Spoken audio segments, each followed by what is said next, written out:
complètement libre. Alors déjà, je vais me présenter, d'accord? Parce que je suis vraiment en colère aujourd'hui, vraiment en colère.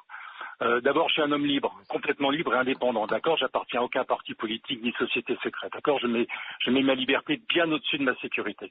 D'accord, ça fait 30 ans que je réalise des documentaires pour la télévision et le cinéma, d'accord? Plusieurs d'entre eux ont été primés dans des festivals internationaux. Et j'étais même été rédacteur en chef adjoint d'une agence de presse pendant 30 ans. Donc je connais bien l'univers des médias. Depuis 10 ans, en fait, je réalise des enquêtes uniquement pour le cinéma. Moi, j'avance des faits, d'accord? J'avance que des faits. C'est pas moi qui ai inventé les réunions, les 22 000 de 201. C'est pas moi qui ai montré que effectivement, en 2020, en pleine pandémie, il y a des sociétés qui s'appellent Square, qui ont été montées, qui sont spécialisées dans le numérique. C'est pas moi qui ai court-circuité, qui ai retiré mon film Vimeo, alors que c'est le monsieur Niel, qui est spécialiste du numérique, qui est aujourd'hui actionnaire, co-actionnaire de Vimeo.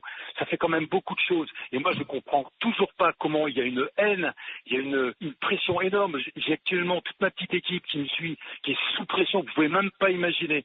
Nous, on a bossé on a fait vraiment un acte citoyen. Juste une question, le Lancet, c'est un complot ou c'est pas un complot? La fameuse étude du Lancet.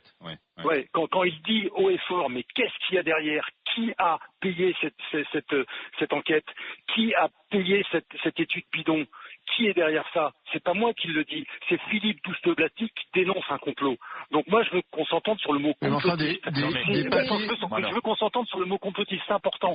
Si un complotiste c'est quelqu'un qui dénonce les complots, je suis complotiste. On m'a envoyé un lien hier soir, j'ai passé toute la nuit, d'une certaine Ilona Sicurel, d'accord, une députée de la République En Marche. Elle est arrivée vent debout sur un plateau de CNews, en menaçant, regardez bien, en menaçant la présentatrice en disant putain, vous vous mettez en danger, en vous solidarisant de votre confrère. Votre confrère, c'était Pascal Praud, parce que j'ai mon producteur qui a eu le malheur d'être invité et de parler un petit peu de ce film. Ce film pose des faits, pose des informations que j'ai absolument pas inventées et suscite le débat. Il doit susciter le débat. Mais la réaction de cette femme, qui a été une réaction épidermique vive, je me suis dit tiens, ça c'est pas naturel. Donc j'ai commencé à chercher. Ilona Sicurel, vous savez qui c'est Ilona Sicurel? Son frère s'appelle Michel.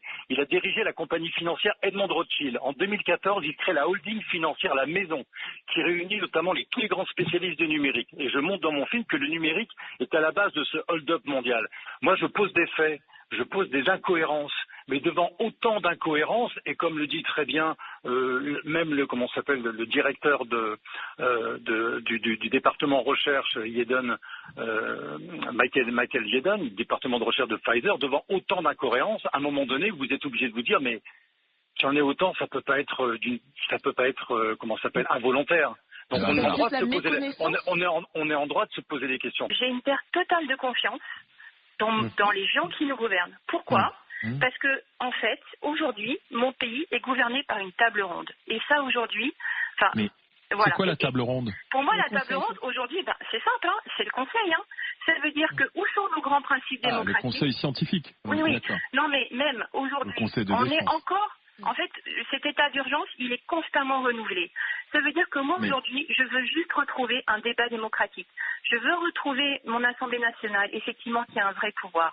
En fait, aujourd'hui, je ne conçois plus que, en fait, j'ai l'impression que mon pays est dirigé par quelques hommes.